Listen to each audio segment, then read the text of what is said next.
Forbes Books presents The Sky's the Limit with host Dee Brown, the president and CEO of the P3 Group, the nation's largest minority, public-private partnership real estate developer. Here's Dee. Joining me this week is trailblazing entrepreneur C. David Moody Jr. David runs one of the largest African-American owned construction companies in America. His firm has built and delivered more than 200 commercial projects valued at $3 billion, including the Mercedes-Benz Stadium, home of the Atlanta Falcons. David, welcome to The Sky's the Limit. Thank you. Thank you so much for having me. And, I owe a lot of this to my grandfather, James Moody Sr. He came to America at 17 in 1901 from British Honduras, which is now Belize. He was only allowed to go to sixth grade in British Honduras. So at 17 years old, he left everyone he knew. He didn't know anyone in America. And he worked his way over on a banana boat. And he stayed in New Orleans. They put him back in sixth grade at 17, because that's as far as he had went. And he went on and finished college, married my grandmother, had 8 children who all got advanced degrees. They lived in a shotgun house in Baton Rouge, Louisiana. He never owned a car, but education and opportunity was something he believed in. And I always thought about, in 1901, he wanted an education so bad that he knew he was coming to a place in the South where it was Jim Crow laws and segregation, but he wanted an education that bad. So that always stuck with me. And then my mother's mother was a sharecropper in Social Circle, Georgia. And she only went through elementary school and worked in the fields. And then in 1937, they migrated to Chicago. And I just think about those stories of just my grandparents on both sides of my family. It just helped me think about, I had to take it as far as I could go because of the sacrifices so many made before us for me to even have opportunity. Wow. Man, what an amazing story. And David, I would say this, to say that you live in the American dream is probably an understatement. Just the mere fact that you built a massive construction company from scratch that is responsible for hundreds of projects. I mean, it's a remarkable story coming from very, very humble beginnings. So I can totally relate to that. But as you know, there are millions of construction companies in the country, and you have risen to the top. And they say cream always rises to the top. So what sets C.D. Moody Construction apart from the rest? That's a great question, D. I was too naive, too green, and too dumb to even know what I was really doing when I started the business. And now I finished Morehouse College in 1978, and then I went to Howard and got my degree in architecture. And I started my career with Bechtel Power Corporation in 1981 as a staff architect. And I always thought I was going to be the next Frank Lloyd Wright. When I started in architecture, this is before CAD and computers. We actually had to draw all day. Right. And I took a field assignment on a nuclear power plant. I was in the nuclear power division. And I fell in love with construction. And I realized a couple of important things. One, I was only going to be an average architect. And 2, I really love the action and the noise of construction. So what I realized, there's a difference between quitting and changing directions. Because some people might say I quit my dream, but I didn't quit my dream. I realized what I could really be good at doing for a career and what I enjoy. So there is a difference between quitting and changing directions. Oh, absolutely. I couldn't agree with you more. But you mentioned something during your comments. You graduated from Morehouse in 78 with a degree in psychology, right? Right. And then 1981 from Howard University with an architecture degree. Now, both of those institutions obviously are staples in the HBC communities, right? So you went to 2 of the most prestigious HBCUs in the country, but you went from psychology to architecture. So what transpired, I guess, from the move from Morehouse to Howard that led you into architecture? Oh, I had been wanting to do architecture since I was a little boy. Morehouse had a dual degree program with Georgia Tech in engineering. They didn't have it with architecture, and I didn't want to leave Morehouse. So basically, I just said, I'm just going to prolong my architecture dream. And in fact, I had been accepted to an architecture school out of high school, and I was offered a football scholarship at Morehouse, and I was actually going to go somewhere else. And the coach did something really smart. He had a player take me to Spelman at lunchtime, and that was the end of it. So I knew I was so. Case And closed. yeah, case closed. I signed my letter of intent right then. I never saw the practice facility or anything. Uh, and I saw Clark and Morris Brown. Everybody was in their heyday then. So Right, I was right. like, architecture can wait a little bit. No, I understand completely. And we both can relate to this. It's tough being a minority contractor now, but back in the 70s and 80s, it had to be even tougher. And so you said that one of your biggest game changers in your life was when Maynard Jackson became the first African-American mayor of Atlanta back in 1973. Take us back in time and tell us about that. Yeah, I always tell folks, often people think that programs were set up to where work was just given to you and you were going to be successful. What Maynard did when I started my business in 1988, what he did was he made it to where you could get a fair chance, opportunity. It was up to you what you do with that opportunity. And for Right. me, I took that opportunity and kicked the door down. Actually, Andy Young was mayor when I started, but Maynard Jackson set up the opportunities because before he became mayor, I think less than 2% of the work went to minority contractors in the city of Atlanta. It was just really important that we just had an opportunity. And I always make it clear there were no handouts, there was no guarantees. You had to deliver, and I just was committed. I had a wife with 2 little kids. And again, like I said, I was too dumb and too naive and too green to really know what I was getting into. And I really didn't realize what it's like to be responsible for payroll. That was just more than I ever thought. Right. In the construction industry, reputation is very critical.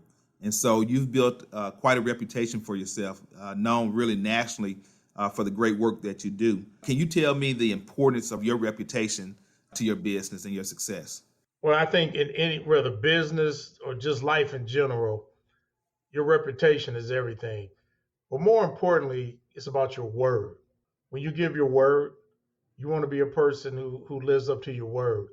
But also, and I'll say this, as a minority-owned firm and Black contractor, there also have been times where I probably took some stuff I didn't have to take from clients or architects because I didn't want to be known as the angry Black contractor or the angry Black guy. And Right. that took some time to feel that I had the right to stand up and say the things I needed to say for fairness. And I Right. think that's a challenge for most of us who are minorities in any business, because I'm 65, so I came along in the 60s. So you got to think about I was 12 years old when Dr. King got assassinated and all the Yeah. lynchings and all the stuff I saw on TV and the Vietnam War going on. And we were just taught all the time we had to be twice as good and all those kind of things. So there are some negative thoughts that I had in my mind growing up, even though I didn't realize it until I got older. Would I be truly accepted? And that was important. Yeah. No, I understand. You went into business at the age of about 31, right? And Yeah, so buddy. what drove you to say, hey, you know what? I'm going to risk it all and open up shop from my bedroom at home. Let's see. Let me okay. So here's the story. I was working for Bechtel and I got married in 1982. I was working in Ann Arbor, Michigan. I went to high school there. My dad worked at the University of Michigan. He was the vice provost. And my wife's from Ann Arbor. We met in high school, couldn't stand each other, as the story goes. So I always tell Yeah. people, be careful who you say you can't stand. You might end up marrying them. And we've been happily married for 38 years. But anyway, we got married. And after about 7 months, her parents 2 miles to the left, and she was from a divorced family. So her dad was another 2 miles in there. Then my parents 2 miles to the right. It was starting to get stressful over whose house we were going to for Thanksgiving, Christmas, and all that. And I said, you know what? We getting out of here. I'm gonna take you to Atlanta where I went to college. So I got a job, which I thought was a good job. left Bechtel. She had a good job and was going to school. We're the same age, but she had to pay her way through school. 2 months after I get here, that company goes bankrupt. And it was a small company. And I went, oh my God, what have I done? So I started working for some small companies for 4 years. And finally, after 4 years of struggling and learning, we just finally said, you know what? Let's just see what we can do. I was able to borrow a little money from a bank, $4,000, and I was able to get an opportunity with Bellamy Brothers to joint venture with them at Underground Atlanta in 1987. We had C.D. Wow. Moody and Associates, which was a family. My dad had incorporated a company in case any of us ever wanted to go in business. And then in 1988 is when I started C.D. Moody Construction. We were successful in that first little project, and our first contract on our own was $88,000. Wow. Now, this show is all about going beyond the deal. So let's talk a little bit about the Mercedes-Benz Stadium project. Walk Sure. us through that project. How did you get involved, and tell me what it was like working on that project? Well, first of all, it was a four-way joint venture of Holder, Hunt, which is now owned by AECOM, H.J. Russell, and C.D. Moody. So we were the four partners as a joint venture as the general contractors. And the beauty of our relationship is that you can't tell who's from which company because we don't break up like you only have this, you only have that. We all have project managers, superintendents, whatever other people we need to put on the job, and we work as a team. But the beauty of the joint ventures I've done is that knowledge comes back to our company. We have really good people who get exposure, and we get to hire new people on those type projects so they can get that knowledge and bring it back to our own company. So I've always used joint ventures as a way to strengthen and build our company. Makes a lot of sense. Now, David, you've been a part of some really transformational projects, right? World of Coca-Cola, Atlanta History Center, Brave Stadium, just to name a few. But what project are you most proud of? You know, after 33 years in business, this might be a weird answer, but it's really not a project I'm most proud of as it is. I've gone 33 years in business and never missed a payroll. That means more to me than anything else as I look back now, because small and mid-sized companies, we're the backbone of the country as far as how we hire. I mean, I've had Right. people been with me over 25 years, and I think about it, the average time probably is 12 years or so here. I think about those who've been here over 20. They've put their kids through school, dealt with all kind of other family stuff. And to Yeah. think that I've never missed a payroll or been late with a payroll, that means more to me than any project for me to be proud of. So as an entrepreneur, I'm most proud of that. But if you ask me from a purely construction, I would say the Ray Charles Performing Arts Center we built at Morehouse College. Recently, we completed the cyclorama for the Atlanta History Center. That Right. meant a lot to me because when you think about it, it's the painting of the Battle of Atlanta during the Civil War, and here's a Black contractor building the new building for that painting. So that's, Right. for Right. me, it was deeper than just because it was a beautiful building, but from that painting to where we are now, for me to be able to build it. Of course, I would say Mercedes-Benz Stadium, Human and Civil Rights Building, World of Coke. Some of those are very important to us, and they mean a lot to me for a lot of different reasons. No, absolutely. And David, you've been in the construction industry for a while now. What are the biggest changes you've seen in the industry over the last 40 years?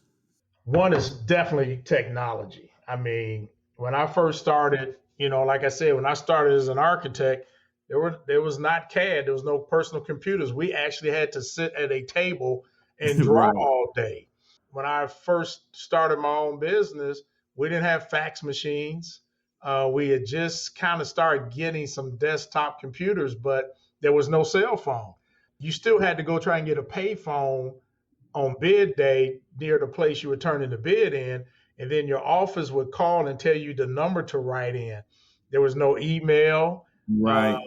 so the biggest change to me is technology as far as cell phones, internet, computers, email, because we did everything by hand and paper. Right. But you still can't build a building but one way. So that's never going to change. You still got to put the foundation in first, the walls Right. before you put a roof on. That's right. That's right.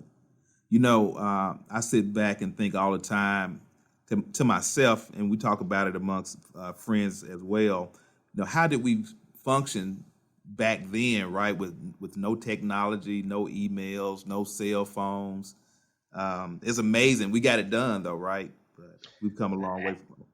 Yeah, but sometimes I feel technology also has, to me, hurt the ability to have verbal communications.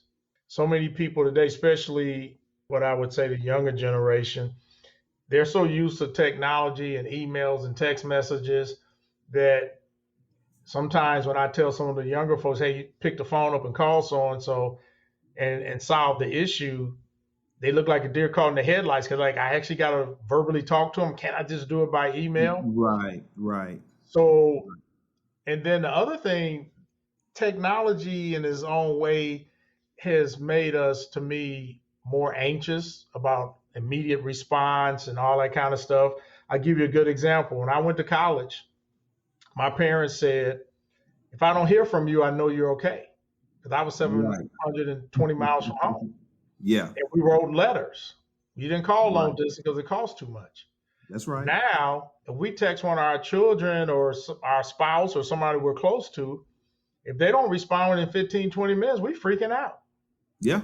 And we used to go weeks, months without talking to each other. That's right. I mean, even on projects, I mean, you have some projects where, engineers or the client may want you to respond by a certain time, and it's like the same day. You could be in the middle of a medical emergency or anything, but it's just now everything is immediate. They want immediate response, and everybody has grown to expect that out of them. Yeah, so I think technology is great, but it's also hurt some too, because we just want everything right away as far as responses, and it's taken away the art of good verbal communication skills to solve issues on a project. Right. There's nothing better than picking up the phone to solve an issue. All right, David, hang on a minute. We have to stop right here. But coming up in the second part of my conversation with C. David Moody Jr., the founder of C.D. Moody Construction, David shares with us what he's learned along his journey to success. Be present. I'm 65 now. I'm a young 65, and I always tell people I will age, but I'll never get old. But I look back and I just realize how many times I was thinking about the business or certain things when I should have been present. This has been The Sky's the Limit with Dee Brown. To find out more about Dee, go to dbrownceo.com. And to connect with the P3 Group, check out thep3groupinc.com. The Sky's the Limit is a production of Forbes Books.